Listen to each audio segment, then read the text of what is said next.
Well, shalom, my name is Todd Bennett, and this is the audio version of the weekly Shema Israel newsletter titled Understanding the Lesson of the Omer in the Wilderness. This was originally published on day 25 of month 2 on the Creator's calendar, also known as May 4th, 2024 on the Roman calendar. It was also sent out on day 39 in the Omer Count and on the 6th Shabbat in the count that includes 7 Sabbaths. Well, last week in the last newsletter, we talked about Ruth and the prophetic messianic implications of that story. It took place during the period of the Judges, which means that all the tribes of Israel were still in the land at that time. And we read that in Ruth 1:1. Elimelech and Naomi likely moved to Moab around the time when Ehud was judge, and it was actually not too long after Israel had entered into the land under Joshua in the year 1397 BCE. Imagine that. After all the years of promised land to the seed of Abraham, they finally got there and settled into their allotment. And it's sad to think that there was already a famine in the land, first of all, and also the fact that somebody would leave the land when things started to go bad. Well, Abram had gone to Egypt when there was a famine, but the land had not been given to him at that point. It was a promise. He brought back a foreigner named Hagar, which means Hagar, the stranger. Well, Elimelech was apparently a wealthy tribal leader, and why on earth would he move to Moab, referred to as the people of Chemosh? We read that in Numbers 21:29. Of course, Chemosh was a false god that involved child sacrifices and such, just, horrendous, gory worship. Why would someone that was called by the Elohim of Israel voluntarily go to that land? It's quite a question. The land of Israel was supposed to be a land where Yahuwah was king. Indeed, Elimelech means Ma'el. Eli is king, Melech. If his El was Yahuwah, then he should have been obeying the commandments in the land that was allotted to him and his people. At the time of the famine described in the text of Ruth, the tabernacle was in Shiloh, and Elimelech should have been going north to meet with Yahuwah, not east to meet with Chemosh. And if there was a famine, then people should have been going to Shiloh to meet with Elohim at the appointed times and inquire of him, repent, and seek his guidance, his favor, his mercy, and whatever it would take to get straight and restore his blessings. That was the proper course of conduct. Well, he apparently thought that the grass was greener on the other side of the Jordan, but he was wrong. He abandoned the covenant, which was no different than Esau giving up his inheritance. It's also similar to Christian Zionists who abandon their rights and their obligations to the covenant renewed by Yeshua and defer them to the modern state of Israel and the Jewish people. Well, Yeshua made a way for the nations to join into the covenant that was broken by Israel, and the house of Israel ended up worshiping golden calves, and they were exiled as a result. The Yahudim had failed in their duties to be a nation of priests. They were the last vestiges of Israel, and they rejected their king. So it was all over for them. King Yeshua came and renewed the covenant. He is the door, and he said, I am the way and the truth and the life. No one comes to the Father except through me. So he's the path, he's the way. It's not about, the Jewish people being restored to the land and not following Yah. None of this even makes sense. It does not fall into the plan of Elohim or the prophetic expectations that were provided through the prophets. Yeshua came, he is the door, he is the way, and that's it. There's no other way into the kingdom. So when you think about Ruth, we should start by considering the sin of Elimelech. If Yeshua is our king and the only way to the Father, then we had better act like it. We know that Boaz was a righteous and honorable man. He did things by the book, or should I say by the scroll. Therefore, Boaz would have gone to Shiloh with his Bikurim wheat offering for Shavuot. And he may have taken Ruth with him. We don't know the end of the story, or the middle parts. We do know that Ruth ended up being the great-grandmother of King David, but we don't have all the other details. But I like to think that after the harvest, Boaz celebrated and took his Bikurim wheat offering to Shiloh and offered it and took his new bride with him. Well, because the story took place in Bethlehem, one might assume that things were happening in Bethlehem, but that was still a Jebusite stronghold. And it was not until David became king that he later took Jerusalem and made it the capital of a united kingdom. Prior to that, he reigned in Hebron for 7 years. Of course, Jerusalem was David's backyard, so to speak, while he was growing up, and he likely knew the city and its surroundings very well, especially being a shepherd in the region, moving his sheep to find green pastures. As we discussed in the last message, the story of Ruth and David are intimately connected with Shavuot. And the Omer Count leads to Shavuot, and Shavuot is the destination of our journey as we follow the children of Israel from Egypt to the mountain of Elohim. So all of these overlap. And if you declare that El is my king, Elimelech, then you need to be on this journey, not wandering around in Moab or Babylon. And just as Naomi said to call her Marah, the children of Israel were brought to Marah, where they were shown a tree. And we understand that the tree was a picture of the branch, the Messiah. The children of Israel did not have that complete revelation at that time. They didn't know then that the piece of wood represented the Messiah. All they saw was a tree. Of course, they were given pictures of that by the rod of Moses and his right hand, all the power that would take place through that rod. So they were given, many, many patterns regarding the branch, the rod, the tree. But it was like the blind man being healed by Yeshua at Bethsaida. And here's the account. It says, "And they came to Bethsaida, and some people brought to him, Yeshua, a blind man, and begged him to touch him. And he took the blind man by the hand and led him out of the village.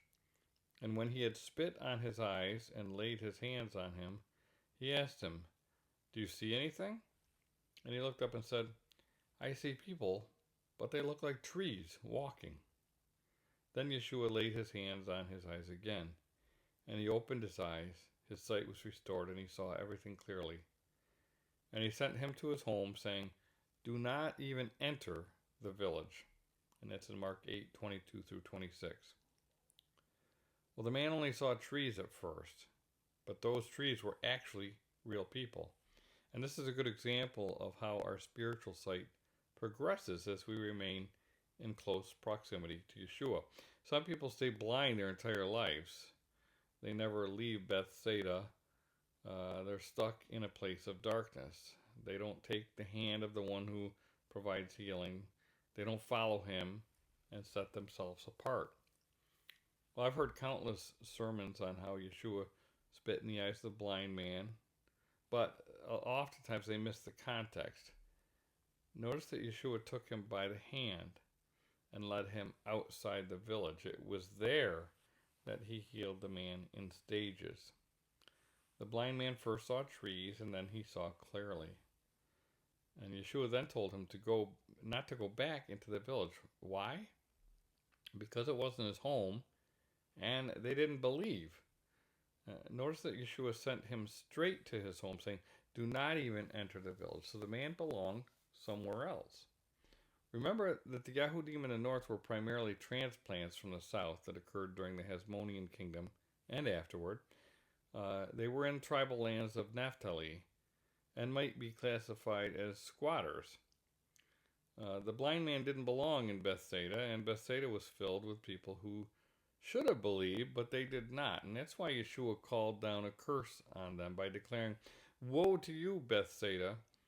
For if the mighty works which were done in you had been done in Tyre and Sidon, they would have repented long ago in sackcloth and ashes. But I say to you, it will be more tolerable for Tyre and Sidon in the day of judgment than for you." Well, the mention of Tyre and Sidon harkens back to the Phoenicians that had largely populated the area, but left because of the forced conversions implemented by the Hasmonean king John Hyrcanus. It was Hyrcanus who ultimately brought the Idumeans, the Edomites, into the fold of Judaism, according to Josephus. Josephus stated in Antiquities, Hyrcanus subdued all the Idumeans and permitted them to stay in that country if they would circumcise their genitals and make use of the laws of the Jews. And they were so desirous of living in the country of their forefathers that they submitted to the use of circumcision and of the rest of the Jewish ways of living. And at which time, therefore, this befell them that they were hereafter no other than Jews. So this is an important event in history that many fail to recognize, is that the Edomites, the descendants of Esau, actually essentially converted to a form of Judaism that was being practiced prior to Yeshua coming and prior to the destruction of the temple. So they converted in a sense, not desiring necessarily to follow Yahuwah, but simply to remain in the land. Well, that's essentially what led to the Edomites ruling over the Yahudim through the Herodian dynasty. Herod was an Edomite, and so essentially over time, the Edomites, the descendants of Esau, came to rule over the Yahudim, and this is a critical point that many fail to understand. Esau, subject to Rome, was ruling over the covenant land when Yeshua came the first time. We're seeing history repeat itself leading up to the return of Yeshua, only this time he's coming with a sword. So Yeshua took the blind man out of the village destined for judgment. He led him by the hand, healed him, gave him clear vision, and then told him not to return. Instead, he told him to go home. And this is exactly what Yahuwah had previously done with Yisrael. He took them by the hand and led them outside of Egypt. He showed them the tree first at Marah. That tree, the Etz, was likely a branch, and that branch made the bitter waters sweet. That event allowed them to quench their thirst, but it was also a test, accompanied with the promise of healing. It says, and he cried to Yahuwah, that being Moses, and Yahuwah showed him a tree, an Etz, and he threw it into the water, and the water became sweet. There Yahuwah made for them a statute and a rule, and there he tested them, saying, if you will diligently listen to the voice of Yahuwah your Elohim, and do that which is right in his eyes, and give ear to his commandments, and keep all his statutes, I will put none of the diseases on you that I put on the Egyptians, for I am Yahuwah your healer. Then they came to Elim, where there were 12 springs of water and 70 palm trees, and they encamped there by the water. Well, it's critical to understand that the promise of healing was conditioned upon diligent obedience. There were no hospitals, clinics, or 24-hour urgent care facilities, and there weren't going to be any Benny Hinn healing crusades in the wilderness. They wouldn't need them if they obeyed. If they stayed within the boundaries of the covenant, Yahuwah would provide them with healing. It was that simple. Well, there was another healing event involving Yeshua that took place at Bethesda, which means house of mercy.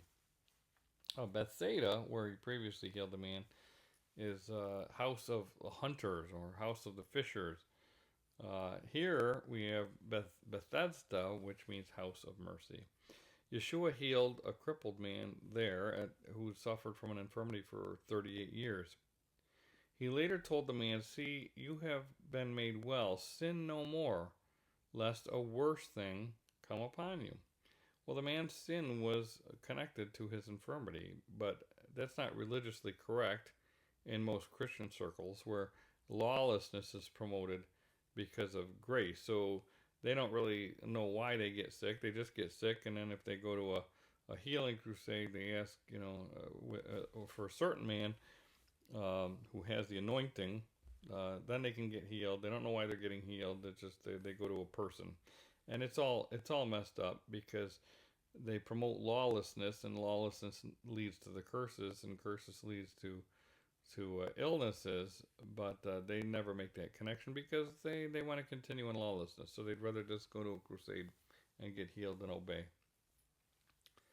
Well, now obviously, as we get older, our bodies wear out. We're being constantly inundated by toxins in the food we eat, the water we drink, and the air we breathe, among other things. And these environmental factors are causing all sorts of health issues for people, but in certain cases, sickness and disease are the result of sin and curses, and we've got to acknowledge that. This was clearly established as one of the first lessons and tests in the wilderness. And the question is whether they would be obedient and stay healthy. Well, the lessons in the wilderness were intended to help them see clearer through diligent obedience. The first test involved thirst, while the second involved hunger. And let's continue to follow Israel from Marah as they journey to the mountain during the Omer Count. We read in Numbers 33, 9 through 12, they moved from Marah and came to Elim. At Elim were 12 springs of water and 70 palm trees, so they camped there. They moved from Elim and camped by the Red Sea. They moved from the Red Sea and camped in the wilderness of Sin. They journeyed from the wilderness of Sin and camped at Dophkah. We'll read what happened when they first arrived in the wilderness of Sin. It says, they set out from Elim, and all the congregation of the people of Israel came to the wilderness of Sin, which is between Elim and Sinai, on the 15th day of the second month after they had departed from the land of Egypt. And the whole congregation of the people of Israel grumbled against Moses and Aaron in the wilderness. And the people of Israel said to them, would that we had died by the hand of Yahuwah in the land of Egypt, when we sat by the meat pots and ate bread to the full, for you have brought us out into this wilderness to kill this whole assembly with hunger. Then Yahuwah said to Moses, behold, I am about to rain bread from heaven for you, and the people shall go out and gather a day's portion every day, that I may test them whether they will walk in my Torah or not. On the 6th day, when they prepare what they bring in, it will be twice as much as they gather daily. So Moses and Aaron said to all the people of Israel, at the evening you shall know that it was Yahuwah who brought you out of the land of Egypt, and in the morning you shall see the glory of Yahuwah, because he has heard your grumbling against Yahuwah. For what are we that you grumble against us? And Moses said, when Yahuwah gives you in the evening meat to eat, and in the morning bread to the full, because Yahuwah has heard your grumbling, that you grumble against him, what are we? Your grumbling is not against us, but against Yahuwah. Then Moses said to Aaron, say to the whole congregation of the people of Israel, come near before Yahuwah, for he has heard your grumbling. And as soon as Aaron spoke to the whole congregation of the people of Israel, they looked toward the wilderness, and behold, the glory of Yahuwah appeared in the cloud. And Yahuwah said to Moses, I have heard the grumbling of the people of Israel. Say to them, at twilight you shall eat meat, and in the morning you shall be filled with bread. Then you shall know that I am Yahuwah your Elohim. In the evening quail came up and covered the camp, and in the morning dew lay around the camp. And when the dew had gone up, there was on the face of the wilderness a fine flake-like thing, fine as frost on the ground. When the people of Israel saw it, they said to one another, what is it? For they did not know what it was. And Moses said to them, it is the bread that Yahuwah has given you to eat. This is what Yahuwah has commanded. Gather of it, each one of you, as much as he can eat. You shall each take an omer, according to the number of persons that each of you has in his tent. And the people of Israel did so. They gathered some more, some less. But when they measured it with an omer, whoever gathered much had nothing left, and whoever gathered little had no lack. Each of them gathered as much as he could eat. And Moses said to them, "Let no one leave any of it over till the morning." But they did not listen to Moses. Some left part of it until the morning, and it bred worms and stank. And Moses was angry with them. Morning by morning they gathered. They gathered it, each as much as he could eat. But when the sun grew hot, it melted. On the sixth day they gathered twice as much bread, 2 omers each. And when all the leaders of the congregation came and told Moses, he said to them, "This is what Yahweh has commanded. Tomorrow is a day of solemn rest, a set apart Sabbath to Yahweh. Bake what you will bake, and boil what you will boil, and all that is left over lay aside to be kept till the morning."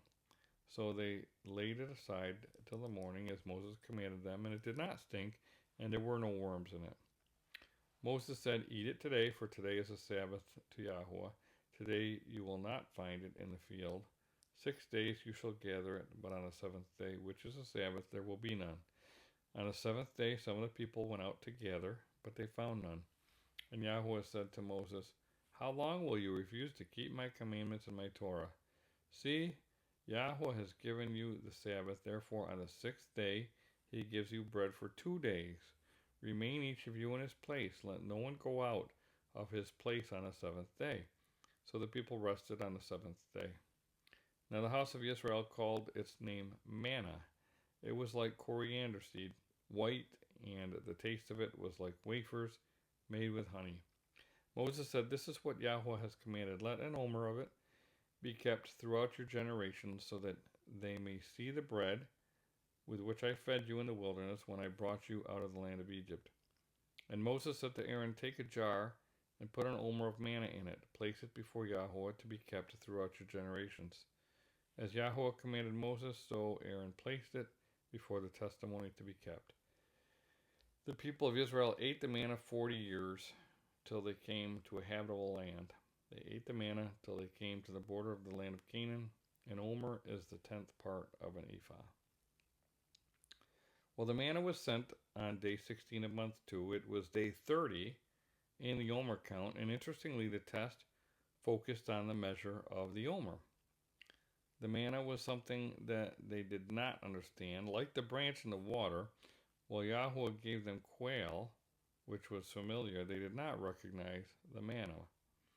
When Yahweh said he would rain bread from heaven, they might have expected a bunch of dinner rolls raining out of the sky like hail. The reasons that Yahweh may often provide, and that's the lesson, is that Yahweh may often provide in a way that we do not expect. And in this case, he was giving them something they could turn into bread. They didn't have to sow seed or reap a harvest and store it every year. They simply needed to gather it and process it every day, except the Sabbath. In fact, they couldn't store any. It was their daily bread, so to speak. Now they were given a specific instruction to obey. Gather 1 omer per person for 5 days. Then on the 6th day, gather twice as much. Don't try to save any, and don't gather any on the Sabbath. This was described as a test to see whether or not they would obey the Torah. Yahweh had previously told them that if they diligently obeyed, he would heal them. They had to count 7 days and act accordingly within that week period of time. Well, too easy, you might say. What kind of test is that? Well, how's your count going? Have you gotten up in such a rush certain days that you forget what day it was in the count? Have you forgotten to count a day or maybe a week? How about your food supply? Are your cupboards, fridge, and pantry full, or do you wake up every day with nothing, expecting Yahweh to provide you and your family with food for the day, your daily bread? Well, it was more than just counting. It was a lesson in faith and trust. The omer proved to be a sufficient amount for every individual, and this is the lesson of the omer that the Israelites were supposed to learn in the wilderness, and it's the lesson that we're supposed to learn as well. That's why the Omer count begins with an Omer offering made by the priest. We're supposed to be, again, looking to that branch, looking to the priest, looking to the one who will meet our needs and provide us with that sufficient amount. The daily bread and the Sabbath are intimately connected as well, as we saw from that passage, and that's why they were tied together in this test involving bread. The toiling for bread is a punishment that traces back to the garden, as we looked at last week, and while we must toil and sweat for our daily bread, we also are given rest. And so there's even mercy in punishment with Yahweh. And that was the lesson at the pool of Bethesda, the house of mercy. Yeshua said that we should pray for our daily bread. He says in Luke, when you pray, say, Our Father in heaven, Kodesh be your name, your kingdom come, your will be done on earth as it is in heaven. Give us day by day our daily bread, and forgive us our sins, for as also we forgive everyone who sins against us. And do not lead us into temptation, but deliver us from the evil one. By praying for our daily bread, we are asking for our Omer portion. When we recognize that the Omer represents Yeshua, the prayer takes on such significance, it goes far beyond satisfying the hunger of the flesh. Yeshua explained this when he described himself as the bread of life. He says, "What sign?" Therefore, they said to him, "What sign will you perform then, that we may see it and believe you? What work will you do? Our fathers ate the manna in the desert, as it is written, He gave them bread from heaven to eat." Then Yeshua said to them, "Most assuredly I say to you, Moses did not give you the bread from heaven, but my Father gives you the true bread from heaven. For the bread of Elohim is he who comes down from heaven and gives life to the world." Then they said to him, "Master, give us this bread always." And Yeshua said to them, "I am the bread of life. He who comes to me shall never hunger, and he who believes in me shall never thirst. But I said to you that you have seen me, and yet you do not believe. All that the Father gives me will come to me, and the one who comes to me I will by no means cast out, for I have come down from heaven, not to do my own will, but the will of him who sent me. This is the will of the Father who sent me, that of all he has given me I should lose nothing, but should raise it up at the last day. And this is the will of him who sent me, that everyone who sees the Son and believes in him may have everlasting life, and I will raise him up at the last day." The Yahudim then complained about him, because he said, "I am the bread which came down from heaven." And they said, "Is not this Yeshua, the son of Joseph, whose father and mother we know? How is it then he says, 'I have come down from heaven'?" Yeshua therefore answered and said to them, "Do not murmur among yourselves. No one can come to me unless the Father who sent me draws him, and I will raise him up at the last day.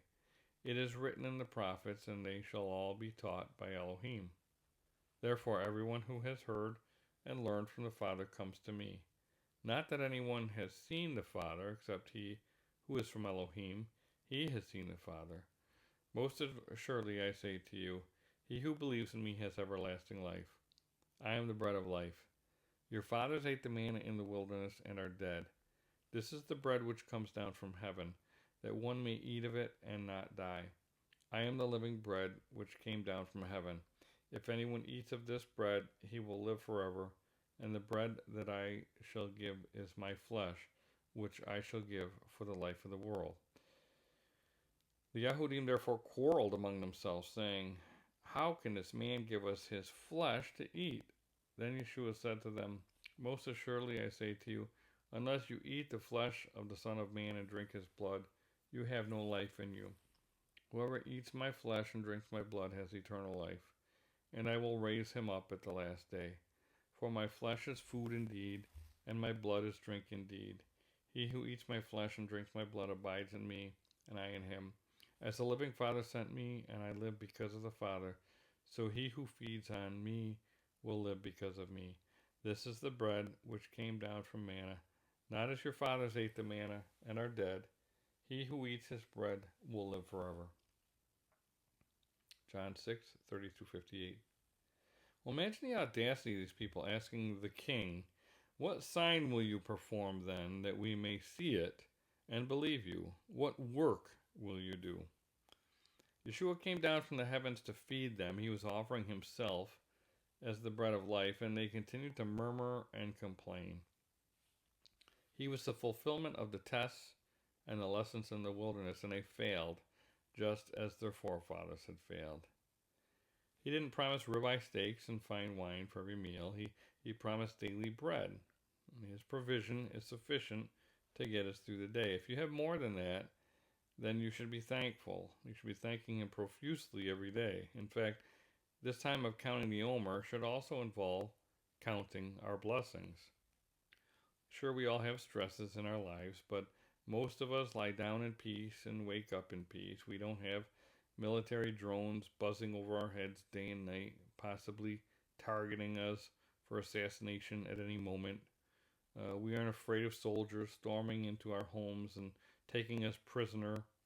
We aren't thinking that a bomb could fall on our homes, killing us and our family at any minute. And that's true terror. And we must thank Yahuwah that we experience his shalom. Again, that's the objective of the Sabbath. It's a weekly rehearsal to tap into the shalom that Yahuwah has for us, the peace and fullness. When we have our eyes opened by Yeshua, we can truly experience the fullness of Shabbat because he satisfies our every need and promises us eternal life. When we partake of the bread of life, we are promised to be raised up in the last day. And that's more than water to quench our thirst and bread to satisfy our hunger. Yeshua is promising everlasting life through the resurrection. Remember the promise spoken through Isaiah? He says, if you extend your soul to the hungry, your nefesh to the hungry, and satisfy the afflicted nefesh, the afflicted being, then your light shall dawn in the darkness, and your darkness shall be as the noonday. Yahuwah will guide you continually to satisfy your soul in drought and strengthen your bones. You shall be like a watered garden and like a spring of water whose waters do not fail. Those from among you shall build the old waste places. You shall raise up the foundations of many generations, and you shall be called the repairer of the breach, the restorer of streets to dwell in. If you turn away your foot from the Sabbath, from doing your pleasure on my set-apart day, and call the Sabbath a delight, the set-apart day of Yahuwah honorable, and shall honor him, not doing your own ways, nor finding your own pleasure, nor speaking your own words, then you shall delight yourself in Yahuwah, and I will cause you to ride on the high hills of the earth, and feed you with the heritage of Jacob your father. The mouth of Yahuwah has spoken. Those are words that Elimelech could have used. Instead of leaving when there was famine and drought, he should have honed in on Yeshua and his Shabbat and found the fullness therein. Yahuwah will provide for your needs. He will guide you to Elim in the wilderness, where he will quench your thirst and satisfy your hunger if you keep his commandments and honor the Sabbath. It's a sign to the rest of the nations, after all. While his people are scattered in the nations, this is particularly significant. As we face all sorts of wars and calamities, he will keep his people and provide for their needs through it all if they stay within the hedge of his protection. Did you notice the specific commandment that we read in Exodus to set aside an omer of manna? Well, it was intended to be seen by the generations that followed. It was ultimately placed in the tabernacle before the testimony in the presence of Yahuwah. The instruction was given before the sin of the golden calf and before the Levites were chosen to represent the firstborn of Israel. Remember, the firstborn of each family acted as the priests in Egypt, and they were supposed to act as priests in the land. That changed at Sinai, and we'll talk about that more as we approach Shavuot, because it is highly significant. For now, it's important to understand that the omer of manna, intended to be seen, became hidden as the children of Israel were separated from the presence of Yahuwah due to their sin. Well, that hidden omer was revealed through Yeshua. In Revelation 2:17 it says, "He who has an ear, let him hear what the Spirit says to the assemblies. To the one who conquers, I will give some of the hidden manna, and I will give him a white stone with a new name written on a stone that no one knows except the one who receives it." Someone just sent me a translation from a first century Hebrew manuscript of Revelation, and I had met with Miles Jones several years ago, and he told me the story of obtaining that manuscript from Cambridge, and it's been translated, and I was sent a copy, and I thought it was interesting to compare these passages. It's actually in Revelation 2:16 of this manuscript. It says, "He who has ears to hear what the Spirit speaks to the congregation, to him who prevails, I desire to give the hidden manna to eat, and also a good testimony to him. And in this testimony is written a new name that no one can read except he who receives it." So that's an interesting difference between the two manuscripts. In any event, the hidden manna is that manna, that Omer offering that really couldn't be seen by anybody but the priest. But Yeshua is that hidden manna, and he's been revealed to us. He's taken our hand and opened our blind eyes so that we can see the hidden manna. He's healed us. He rent the veil. He rent the veil so that we could go and see it. He satisfies our needs, and he promises to raise us up on the last day. We must simply prevail by passing the test of diligent obedience that we learned from the wilderness. We are a society infatuated with the tantalizing tastes and smells of Babylon, and that's why he wants to guide us out of the city. Only when we follow him and get out of Babylon can we see clearly. Yahuwah gave very simple commandments for his covenant people, and those commandments were given to help them see. Ultimately, they were intended to see the branch, the bread from heaven, Yeshua, the Messiah. Don't forget that Yeshua was still on earth during the first 41 days of the Omer Count before he ascended. He remained during the count for these very specific lessons that pointed to him. He then ascended on day 41 of the Omer Count, which is next week. So, as you continue to count the Omer, remember Yeshua, the fulfillment of the manna from heaven, the bread of life. Only when you see him clearly can you truly understand the lesson of the Omer in the wilderness. Well, my name is Todd Bennett from Shema Israel. Barakot and Shalom.